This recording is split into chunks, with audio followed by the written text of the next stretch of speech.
La ANEP anunció la fecha de finalización de cursos de este año y esa decisión generó polémica con los sindicatos. Desde la autoridad se solicita un esfuerzo de cara al final del año lectivo, pero desde la FUM se sostiene que no habrá correlato con la mejora de los aprendizajes.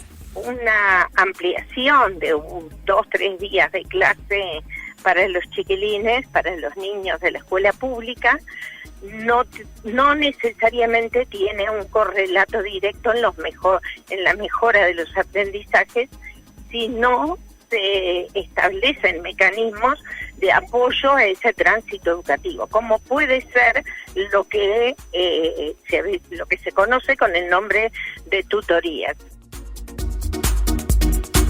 A todo esto, el pasado 15 de agosto, el Observador informó que la ANEP ya aprobó una hoja de ruta y conformó distintos equipos de trabajo para aplicar cambios en el bachillerato. Esa hoja de ruta plantea la estrategia de cambio elegida que permita comenzar la implementación de la transformación curricular integral en marzo de 2023, plantea el documento. El mismo agrega que el cambio curricular integral para toda la educación obligatoria del país se propone como forma de mejorar los aprendizajes y que el sistema educativo responda adecuadamente a su finalidad de formar a las nuevas generaciones. El documento plantea tener dos alcances: incluir la transformación curricular dentro de una serie de cambios sistémicos y proponer integralidad dentro de la propia transformación curricular, ya que solamente desde una propuesta que tenga en cuenta las diversas dimensiones involucradas se logrará impactar en la mejora de los aprendizajes y en la inclusión de todos los estudiantes. Pero para profundizar sobre estos temas y otros, recibimos en nuestra entrevista central de Otra Mañana a Robert Silva, presidente del Codicen de la ANEP. Silva, ¿cómo le va? Buenos días. ¿Qué tal? Un gusto estar conversando con ustedes y la audiencia. Gracias por la invitación. Gracias a usted por acompañarnos. Silva, no hemos tenido la oportunidad de conversar desde que se anunció esa medida de extensión del año lectivo. ¿Cuál es el fundamento que se tomó o que se usó para tomar esa determinación? Bueno, como todos sabemos, no escapa a la realidad que vivimos en el 2021. Tuvimos varios meses de suspensión de la presencialidad en los centros educativos. Esa circunstancia afectó en distinta medida y en distinto grado a nuestros niños y a nuestros estudiantes en general. En esa circunstancia nosotros entendimos pertinente extender el año escolar algunos días en educación inicial y primaria, no más de 4, y la extensión mayor operó en el bachillerato de educación secundaria y de educación técnico-profesional, donde ahí sí extendimos en el entorno de 15 a 20 días según el subsistema. Creo que eso sin duda era necesario. Yo recuerdo a algunos actores reclamar con razón por la presencialidad. Un día menos de presencialidad, decían algunos, es un día menos de educación. Y llama la atención cómo en estas circunstancias, en donde nosotros, alineados a ese discurso, extendemos un poquito más las clases, lo más que podamos, el discurso es otro. Yo no tengo duda que un día más de clases es un día más de oportunidad, un día más de aprendizaje. Y a esa extensión del tiempo hemos agregado tutorías, hemos agregado trayectorias protegidas, es decir, dispositivos de acompañamiento de aquellos niños que están en situación de mayor vulnerabilidad. Se aprobaron 24.000 horas adicionales de tutorías en educación primaria, y esas tutorías son para las escuelas comunes, las llamadas escuelas comunes o las escuelas de práctica, en donde van los chiquilines de los trabajadores. Esas escuelas de 4 horas, media de recreo, 3 horas y media de clase, que nunca tienen ningún apoyo. Por primera vez se les va a dar tutoría a esos niños que tienen las mayores dificultades en alcanzar los logros esperados según el año en el que estén. Y lo mismo, ya están en las escuelas a aprender, ¿verdad? Las de mayor vulnerabilidad, tenemos trayectorias protegidas, tenemos otros proyectos que se aplican con una inversión entre todo de más de 135 millones, lo cual hace una cosa importante. Y también, y redondeo con esto, hemos establecido tutorías en UTU por primera vez. UTU no tenía sistema de tutorías, nosotros hemos establecido para los estudiantes de mayor vulnerabilidad, y por primera vez el 100% de los liceos del país tienen tutoría. Ejemplo, ayer visité el liceo de 25 de agosto, en Florida, una situación muy compleja, que estaban muy contentos porque por primera vez van a tener tutorías. Y eso se replica en todo el país. Silva, ¿esta decisión se toma exclusivamente por este año? Se lo pregunto porque en el pasado hubo un debate, se dio un debate en Uruguay con respecto a la cantidad de días de clase que hay en el sistema. ¿Esta decisión es solamente por este 2021 o puede pensarse en alguna extensión para 2022 y ya tomarlo como una norma?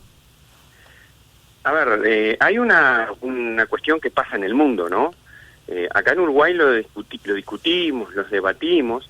El sistema educativo en el mundo está avanzando hacia mayor cantidad de días de actividades, más que de clase, ¿no? De permanencia de los estudiantes. Pongo de nuevo el ejemplo del Liceo de Cardal. Pongo de nuevo el ejemplo del Liceo 25 de agosto. Que ayer los directores y los docentes me decían, los jóvenes de acá la única actividad que tienen, el único lugar de encuentro que tienen es el liceo. Entonces nosotros, tener mayor horario, como va a tener 25 de agosto el año que viene, o Cardal ya tiene este año, implica mayores posibilidades y un lugar para estar de los jóvenes de esas zonas, de villas y de pueblos alejados. Entonces, creo que en el mundo pasa eso, en el Uruguay venimos avanzando, pero hoy la decisión es por el 2021, no está nada dicho para el 2022. Sin perjuicio, creo que nosotros tendremos que debatir todo este tema en el marco de la transformación curricular. La extensión del año educativo está dentro de esa discusión que habrá que dar. Ajá. Y eso, ¿qué elementos podría tomar esa discusión de extender eventualmente, cuando se defina hacerlo, la cantidad de días, digamos? ¿Son 2, 3 días, es una semana, es suprimir alguna de las vacaciones, por ejemplo? ¿Qué camino se puede tomar en ese sentido? No, yo creo que nosotros tenemos que avanzar hacia políticas de mayor inclusión en los sectores de mayor vulnerabilidad. Ejemplo, las escuelas de verano, que primaria tiene, se acuerdan que comenzó con el verano solidario allá por los 90 y se extendió durante todo el tiempo y continúa hoy con una política focalizada en determinados contextos, en donde el centro educativo está cerrado en todo el país, pero en algunos están abiertos con actividades lúdico-recreativas y de aprendizaje. Entonces, en definitiva, creo que en otros niveles educativos, obviamente se necesitan recursos, obviamente se necesita planificar, porque hay que pagar a los docentes por trabajo extraordinario, obviamente. Creo que debemos avanzar en esa línea. Debemos avanzar hacia actividades más allá de la mera propia de estar sentado en un pupitre, en un banco, ¿verdad? En un salón de clase. Creo que el encuentro, la socialización, la compañía, el estar con el otro, implica mucho en el proceso de aprendizaje y de formación de los futuros ciudadanos, y la educación, más allá de lo, como algunos autores dicen, ¿no?, lo propiamente cognitivo, tiene que avanzar fuertemente hacia lo emocional. Y por eso creo que hay que desplegar distintas estrategias y estamos trabajando en esa línea. Silva, le cambio de tema de alguna manera. Uno de los cambios que introdujo la ley de urgente consideración fue una variante con respecto a los consejos que se llamaban desconcentrados de la educación, el de inicial y primaria, secundaria, técnico profesional, para transformarse en direcciones generales del CODICEN de la ANEP. Esto ocurrió el 5 de febrero de este año. Pasado este tiempo, pasado este año, un año por supuesto muy particular, ¿qué balance se hace de esa determinación? ¿Ayudó a cambiar qué cosas en la educación? Yo no tengo duda que una de las cuestiones fundamentales que la educación tiene que cambiar es todo lo relativo a su gestión, a la institucionalidad, y pasa desde la gobernanza central, profesionalizándola, descentralizándola, hasta la autonomía de los centros educativos. Es una cuestión que también, como tú decías hace un rato en otro tema, se debate desde hace mucho tiempo en el país y poco se avanza. Seguimos con ese centralismo férreo de la lógica montevideana que mira desde acá, desde la capital, y trata y pretende dirigir a todo el país sin considerar las particularidades que existen. Nosotros, uno de los problemas que siempre dijimos, no ahora por estar en la presidencia del CODICEN, lo aludimos, es lo que tiene que ver con la carencia de articulación y de coordinación en la educación. La primaria por un lado, secundaria por otro, UTU por otro, sin diálogo, sin sinergia, sin considerarse el sistema educativo formal obligatorio público que está en la órbita de la administración de la educación, de la ANEP. Entonces eso es un problema. Yo creo que este cambio de gobernanza ha impactado favorablemente en la gestión, en la articulación del sistema educativo, y lo digo con propiedad porque a mí como presidente me ha tocado estrenarlo. Presido un órgano que está integrado por 5 miembros que somos votados por el Senado, la convenia del Senado y designados por el Poder Ejecutivo, y 2 de ellos son electos, 3 somos designados, y luego los directores generales de primaria, secundaria, UTU y formación docente, y es una muy buena cosa, porque estamos todos en torno a una mesa, resolviendo, dialogando, articulando, cosa que realmente, y puedo hablar con propiedad, porque antes era consejero del CODICEN, electo por los docentes, no pasaba. Queda mucho camino por andar, pero este cambio de gobernanza yo lo valoro muy positivamente. Hay quienes han dicho que se ha perdido también en este cambio de gobernanza porque el Consejo, como estaba integrado anteriormente, tenía a un representante de los docentes, que se habían transformado de alguna manera, y algunos dicen, en representantes de sindicatos, pero ¿no se perdió esa visión también en un organismo colegiado como era hasta ese momento? Yo creo que cambió la lógica y muchos no lo entienden y no lo comparten, y está bien que no lo compartan. Es decir, nosotros antes teníamos una lógica de colegiado en todos los subsistemas, ¿verdad? Había colegiado, esto es un órgano de varias personas, en primaria, en secundaria, en UTU, y ahora quedó un órgano de una persona, que es la Dirección General, que integra el único órgano colegiado central de la educación formal obligatoria, que es el CODICEN. Y en ese único órgano colegiado central que existe, ahí sí hay representación docente. Entonces, cuando a veces uno escucha que se eliminó la representación docente, no es cierto, porque la representación docente quedó en el único órgano colegiado central que existe, no hay más colegiados. Pero en los hechos se la redujo. La pregunta es si esa reducción no le quita también una parte de una visión al sistema. Yo creo que no, porque la reducción, yo siempre apuesto más a la cuestión vinculada a la calidad, a la efectiva representación, que a la cantidad. Pueden ser X cantidad y representar menos que 1, que 2 o que 3. Entonces yo aquí creo que en el órgano colegiado central donde las decisiones se toman, la representación de los docentes está. Pero además hay otros órganos representativos de los docentes, como las asambleas técnico-docentes, que siguen plenamente vigentes y están siendo convocadas, además de las entidades sindicales que representan las cuestiones vinculadas a sus afiliados en los ámbitos de negociación colectiva y de diálogo que existen en la órbita de la administración, además todos los otros espacios con todos los docentes del país y los funcionarios. Entonces, yo creo que reducir la representación exclusivamente a que no haya órganos colegiados en el sistema educativo es ver las cosas parcialmente. Yo, como presidente del Consejo, no las veo desde esa perspectiva, al contrario, creo que nos ha beneficiado en cuanto a la gestión. Silva, le vuelvo a cambiar de tema, son todos temas de educación, pero es bueno advertirle al entrevistado que vamos a ir por otro lado. En la comisión investigadora que está funcionando en diputados con respecto al tema de las horas sindicales, el profesor y docente Mario Bango se presentó en la comisión hace unos días y dijo que a la educación la han tomado como un botín de guerra. ¿Usted rechazó esta explicación o este planteo que hizo Bango? ¿Por qué cree que se hace ese señalamiento con respecto a que la educación ha sido en los últimos años, entre gobierno y oposición, como una especie de espacio para confrontar políticamente? Yo lo primero que quiero decir es que rechazo enfáticamente esa afirmación, porque de ser así estaríamos incurriendo en responsabilidad como gobernantes que somos en la educación. En la educación hay espacio para todos, para todas las visiones. Lo que sí, como siempre digo, es que nosotros hemos establecido determinados puntos de vista y un accionar en donde, previo diálogo y establecimiento de las pautas correspondientes, cada uno está en el lugar que le toca estar. Nosotros como gobernantes, los sindicatos como representantes de sus afiliados, las ATD como asesores técnicos, y así podemos seguir sucesivamente.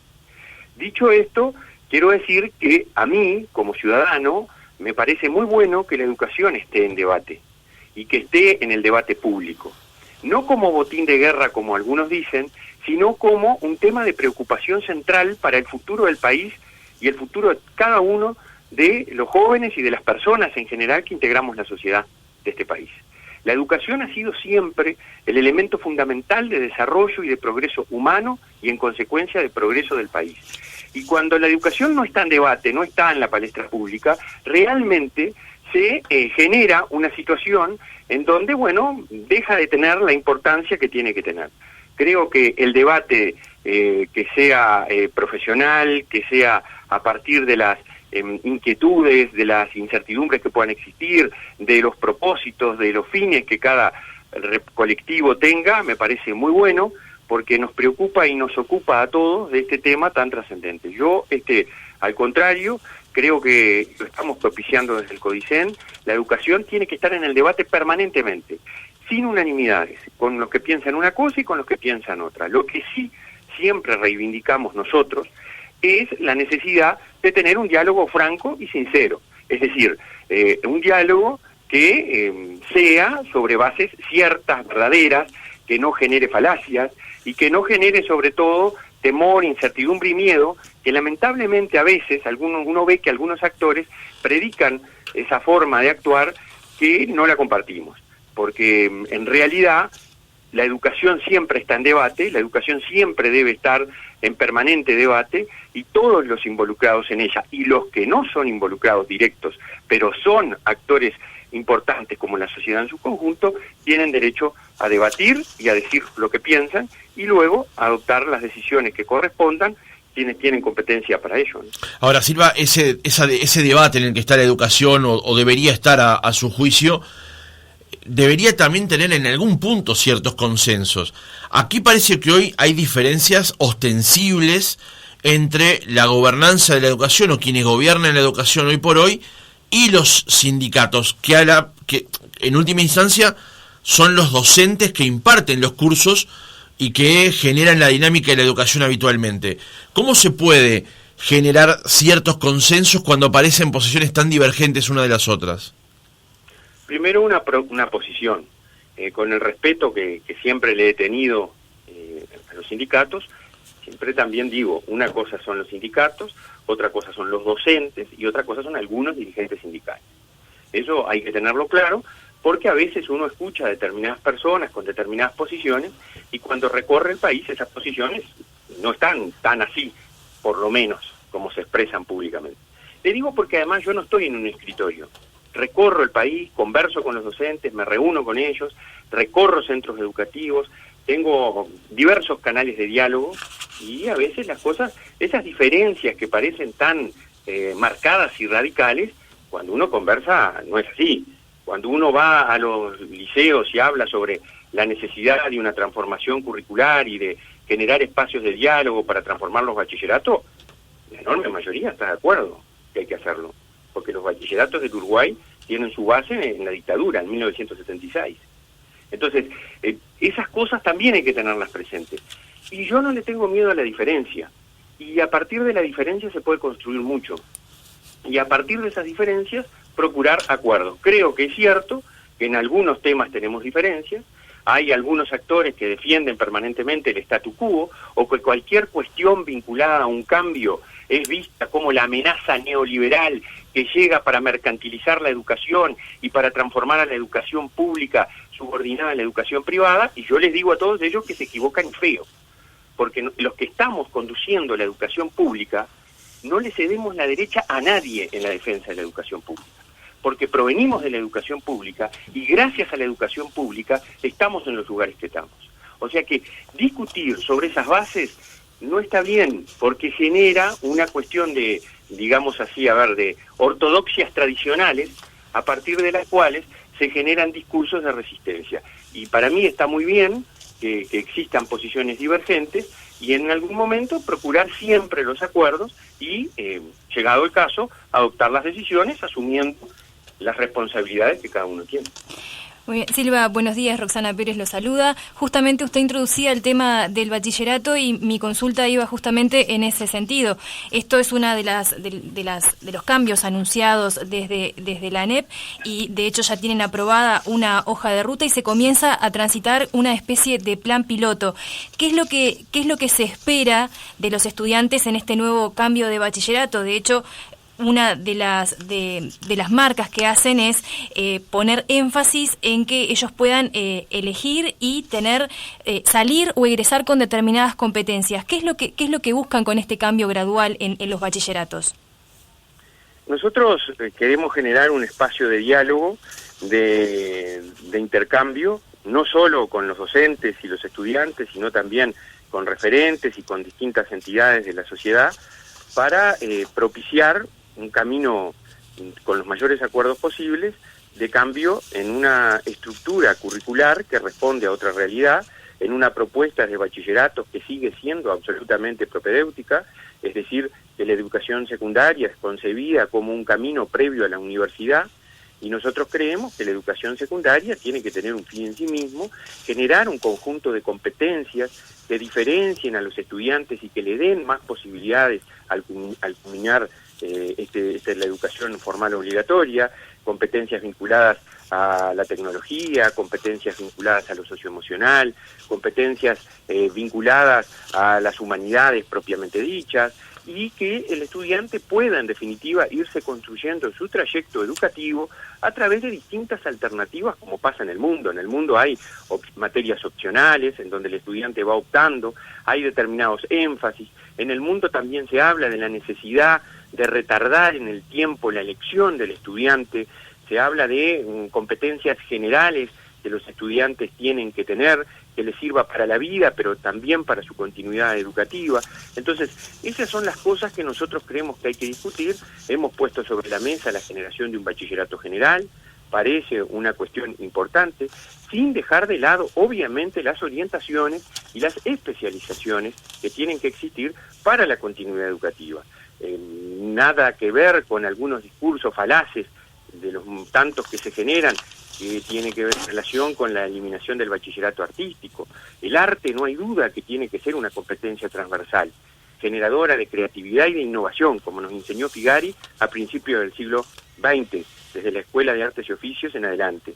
Entonces, todas esas cuestiones son las que nosotros creemos que el país necesita debatir, porque está anquilosado en una propuesta educativa que tiene muchísimas décadas y que no responde a las necesidades, y sobre todo no tiene navegabilidad y no le da oportunidades a nuestros estudiantes. Creo que eso es un debate que el país necesita tener, y nosotros estamos convencidos desde la ANEP que lo podemos guiar, llevar adelante, y que a partir del mismo se genere una propuesta transformadora para comenzar a aplicar en el 2023. En resumen, y para bajarlo a tierra, Silva, hasta quinto año del liceo todos los alumnos irán por un curso, o irían, si esto se aprueba, si esto funciona, por un curso común, y en el último año de bachillerato podrán elegir por seguir ese camino general o alguno de los énfasis, que serían ciencias médicas, ingenierías o tecnologías, ¿así? No está nada definido aún. Si ustedes ven la resolución, nosotros lo que decimos claramente es que tenemos que ir hacia un bachillerato general y que nos parece que sería conveniente estudiar que la opción se haga en sexto año. Pero obviamente que las humanidades, otro relato falaz, ¿no? Aquello de la literatura, la filosofía, la formación integral del ser humano desde las ciencias humanas, también la formación ciudadana, lo valórico, todo eso tiene que estar incluso en las competencias generales. Y tiene que haber énfasis en algunas formaciones que hoy por hoy, se me ocurre una, ¿verdad? Cálculo en ingeniería, por ejemplo. Uh-huh. Tiene que haber énfasis en algunas formaciones. Pero yo lo que quiero decir en esto es, hay un acuerdo de la enorme mayoría de la ciudadanía en su conjunto, que la educación la tenemos que cambiar. Porque yo le pregunto a los padres, le pregunto a los propios estudiantes, pregunto en general, la educación, así como está, la propuesta curricular, los planes, para entenderlo, para bajar a tierra, como tú decías, uh-huh. Los planes y los programas de estudio, ¿atienden las necesidades de los estudiantes? ¿Está todo bien? ¿No tenemos nada que cambiar? Esa es la pregunta. Contestada ese interrogante, bueno, definimos curso de acción. Nosotros desde el gobierno de la educación creemos que hay muchas cosas para cambiar y estamos convencidos de que la enorme mayoría así lo piensa. Incluso hemos tenido algunos estudios de consulta de opinión pública y nos dicen que el primer tema que la opinión pública presenta como cambio necesario en la educación es el tema curricular. O sea que no estamos equivocados cuando invitamos a todos a recorrer ese camino a partir del diálogo de los actores del propio sistema y de la sociedad, como dije, en general, ¿no? Ahora, yo recuerdo, Silva, que en la administración anterior, en la de Mujica también, se hablaba de marco curricular común y creo que era Wilson Neto que se le paraban todos los pelos. ¿Por qué hay esa resistencia o eventual resistencia a un marco curricular común que podría alcanzar eventualmente hasta quinto año? Acá el primer temor que surge, y muchas veces lamentablemente alentado desde la interna del sistema, es que la gente se va a quedar sin trabajo, porque pueden haber algunas materias que se fusionen, trabajar desde sectores, etcétera. Entonces ese es el primer temor que surge. En segundo lugar, creo que hay naturalmente, me parece a mí, que nos caracterizamos como sociedad, esto es muy opinable, pero yo lo creo como ciudadano, ¿verdad? Más allá del lugar que ocupo, hay una resistencia natural a cualquier proceso de cambio. Siempre nos resistimos al cambio, a pesar de que tenemos evidencia de que lo que tenemos no funciona. Entonces, creo que esos factores inciden directamente en todas estas cuestiones.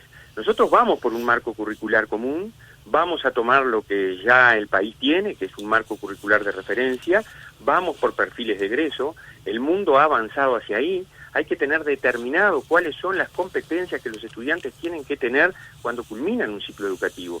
¿Qué espero yo que un estudiante pueda saber? Vamos a decirlo así para entendernos todos. ¿Qué tiene que saber un chiquilín cuando termina la escuela? O cuando termina tercero liceo? O cuando termina el bachillerato? Y esas son las cosas que tenemos que discutir, y eso hay que elaborarlo aterrizado a tierra, pero sobre todo relacionado con los programas, con los contenidos que tienen que tener los programas, ¿verdad?, en el marco de los planes de estudio, para que generen esas competencias. Y yo tengo competencias que son preciosamente redactadas, y luego programas y planes que no se relacionan y que no generan esos saberes en los estudiantes para desarrollar esas competencias, es imposible. No funciona, porque está todo muy lindo en un precioso diagrama que puedo hacer, en un libro espectacular para adornar bibliotecas, pero después no impacta en la vida de los chiquilines. Y es lo que nosotros tenemos que saber. Nosotros estamos con problemas importantes en la educación, en los saberes, en los aprendizajes de nuestros estudiantes. Y tenemos que asumirlo. Y si nosotros seguimos haciendo lo mismo, vamos a tener los mismos o los peores resultados. Entonces, esa cuestión es la que a nosotros nos motiva, con la pasión que a veces uno habla, porque nos parece importante avanzar. Silva, también representa un problema las cifras de egreso, ¿no?, de bachillerato.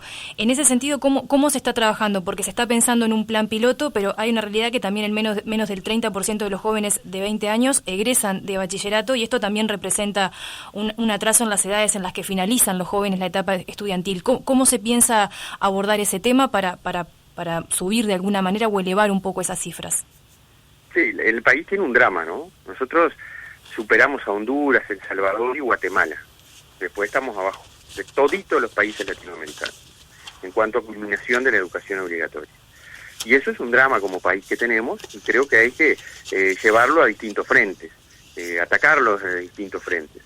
Por un lado, la pertinencia de la educación, es decir, qué enseñamos, para qué y cómo lo hacemos, generando oportunidades y motivación en los estudiantes, dándole a veces aquello lo que, para entendernos con la audiencia, ¿no?, dándole utilidad a la educación.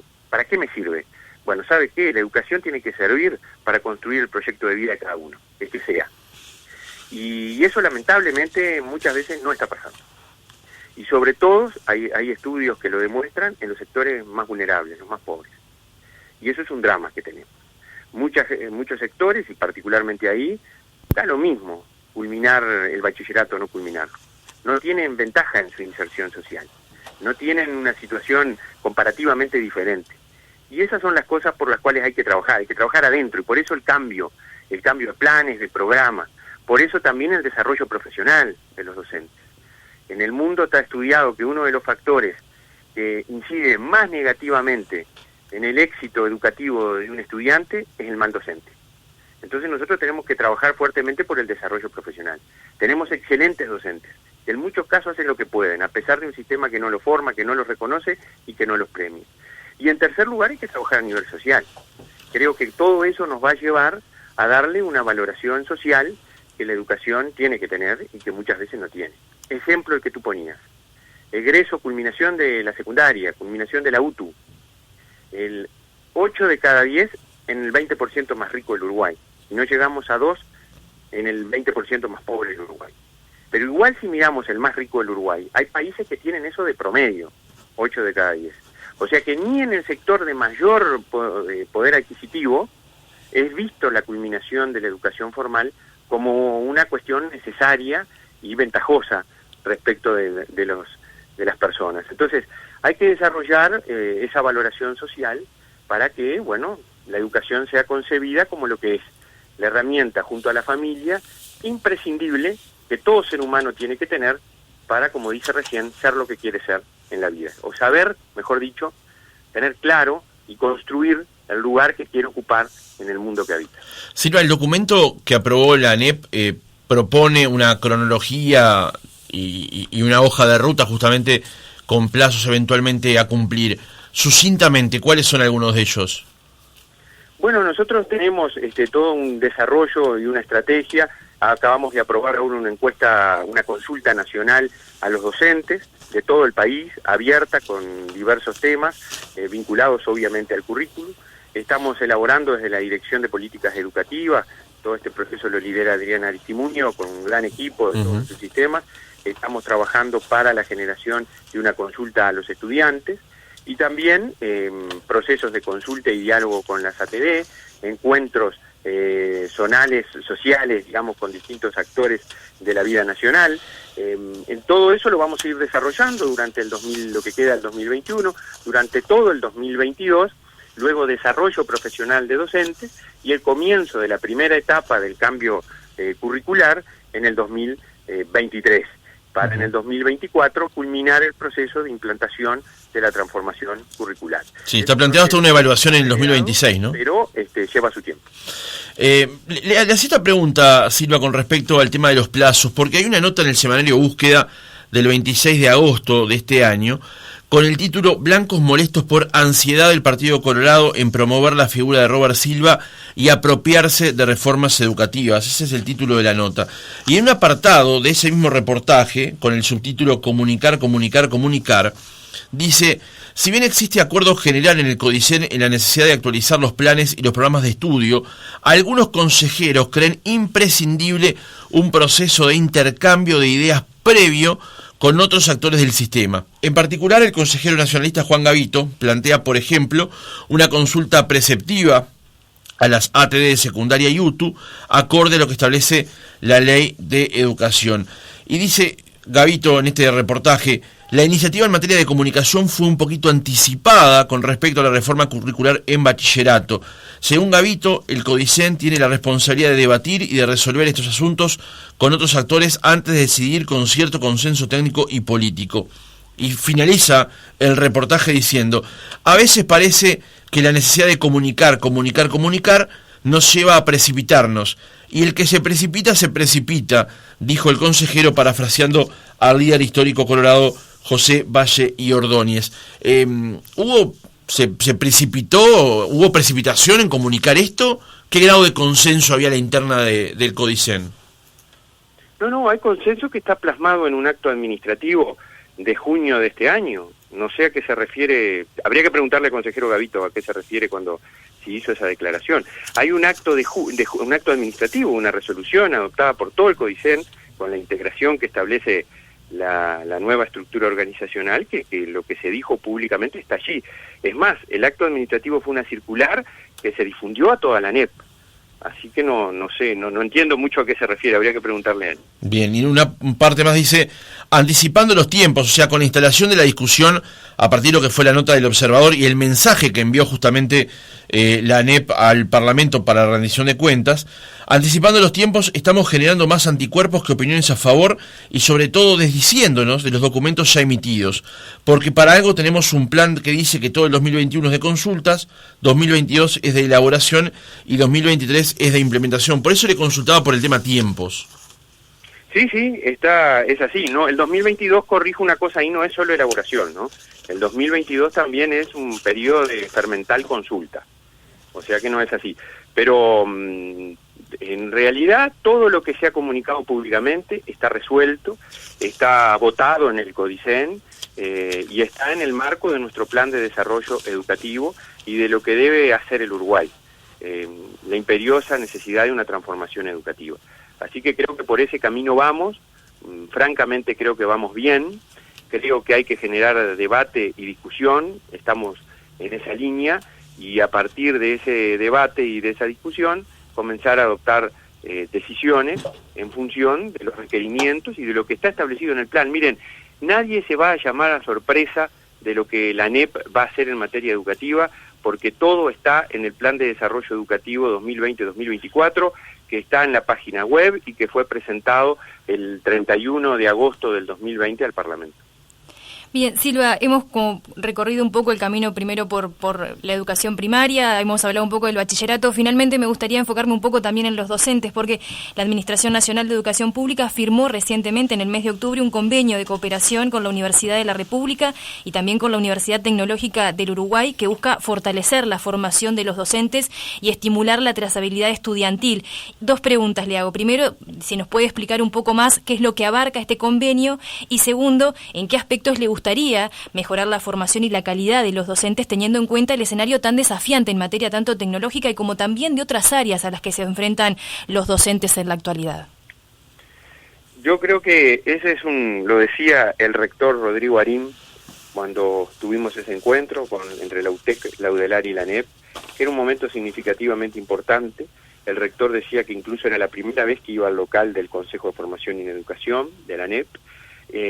Creo que es clave y, miren, imprescindible, diría, el diálogo entre las entidades públicas de la educación, y nosotros lo estamos fomentando, lo dijimos desde un principio. Nosotros acá tenemos como clave de importancia y trascendencia a nuestros estudiantes, y no porque pasen de la ANEP a la UDELAR tenemos que olvidarlos o dejarlos desamparados o librados a su suerte. Entonces, este año hicimos una coordinación, dicho por el propio rector, que nunca había existido a nivel de la ANEP y la UDELAR, ya sea en acompañamiento de tutorías, pedagógico, académico a los estudiantes que egresaban, en establecimiento de nuevos periodos de exámenes, en acompañamientos en la interna de la ANEP y no solo de la UDELAR, en el retraso de las inscripciones y la confirmación de las inscripciones por parte de la Universidad de la República, y eso implicó, junto a otras acciones, lo dijo el rector, que la UDELAR tenga la generación más grande de su historia de ingreso a facultades. Entonces, eso habla de la importancia de coordinar y de articular. Entonces, creo que la primera coordinación que tenemos que hacer es esa, es en nuestros estudiantes. Lo segundo es el reconocimiento de créditos, la navegabilidad, que un estudiante de formación en educación pueda incorporarse a alguna de las facultades de la UDELAR y que se le reconozca lo que se ha formado, y no porque sea la ANEP y la UDELAR no se reconozcan los estudios, lo que ha aprobado, para entendernos, en uno o en otro lado, en un instituto de formación docente, en una facultad o en una facultad, de una facultad a un instituto. Y lo otro es lo que la UTEC hizo mucho hincapié, y la UDELAR también, que los docentes de la universidad no tienen formación pedagógica, no han sido nunca formados en ciencias de la educación, no han tenido acompañamiento didáctico. Entonces, nosotros que tenemos esa especialidad, podemos complementar la formación de los docentes de las universidades públicas en ese sentido, y bueno, el convenio abarca, digamos, esas tres dimensiones que son, reitero, significativamente importantes. Robert Silva, presidente del Codicen de la ANEP, muchas gracias por haber estado en nuestra entrevista central esta mañana. Bueno, gracias a ustedes por la oportunidad, les mando un saludo y como siempre, un gusto estar en el programa de ustedes. Que pasen muy bien.